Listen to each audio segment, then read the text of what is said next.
hour in Russia. A powerful 8.8 magnitude earthquake has struck off Russia's Kamchatka Peninsula, unleashing tsunami waves across the Pacific. Russian state TV aired dramatic footage of waves sweeping through Severo-Kurilsk, destroying buildings and flooding a local fishing plant. Officials declared a state of emergency as the entire town was evacuated.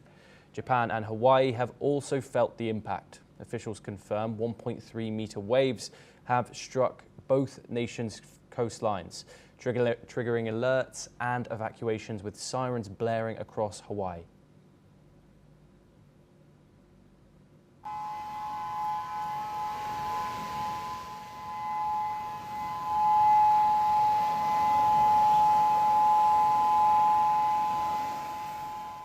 Now in Hawaii, Governor Josh Green says no wave of consequence has yet passed the Big Island, but all commercial harbours have been closed and flights in and out of Maui are cancelled.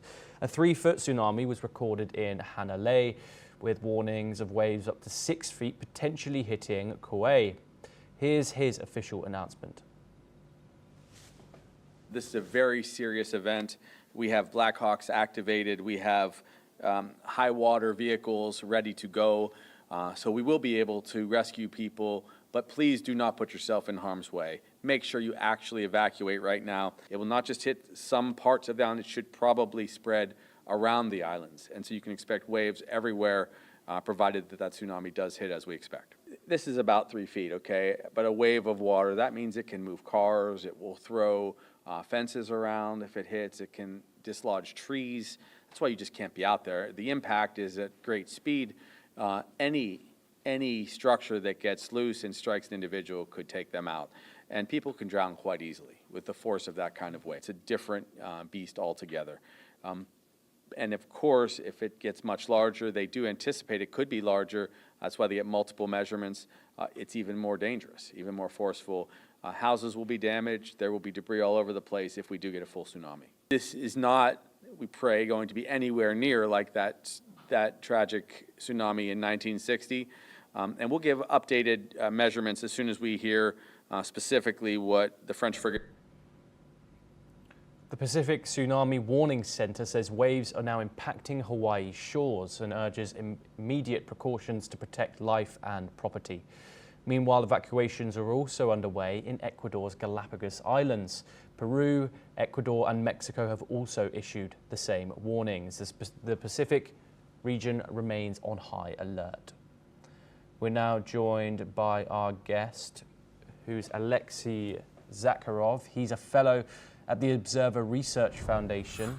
Thank you very much, Alexei, for joining us on the program. Alexei, the immediate region who was first affected by this was the east of Russia. How prepared was that area in particular for a quake of this magnitude? Good afternoon, thanks for inviting me. Yeah, I mean, the most affected regions are located in the far east of Russia. These are the Kamchatka Peninsula and Sakhalin Island. Actually, earthquakes are quite common for this region due to, geological activity there.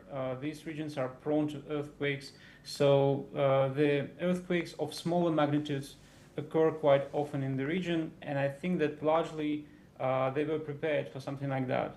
Also, if we listen to specialists, they say that judging by the magnitude, the consequences of the earthquake could have been worse. So the implications that were felt by the residents of this region and by the different buildings in the region, they were not so strong as they could have been. Yes, Alexei, we've also seen these tsunami waves hit Japan and Hawaii, as we've just heard. How interconnected is the seismic activity along the Pacific Rim, and should we expect further danger from aftershocks or ripple effects?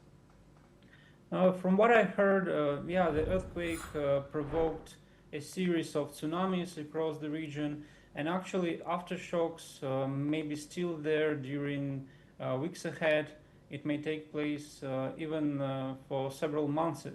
Of course, the magnitude of these aftershocks will be smaller, but still the citizens, the residents of this region, they are advised to be on high alert and to keep safe.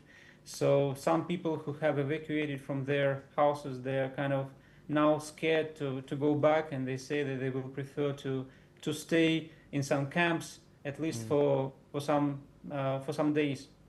Yes. So yeah. Apologies. How likely is Moscow likely to handle the rebuilding and compensation efforts? Obviously, the east of Russia is remote.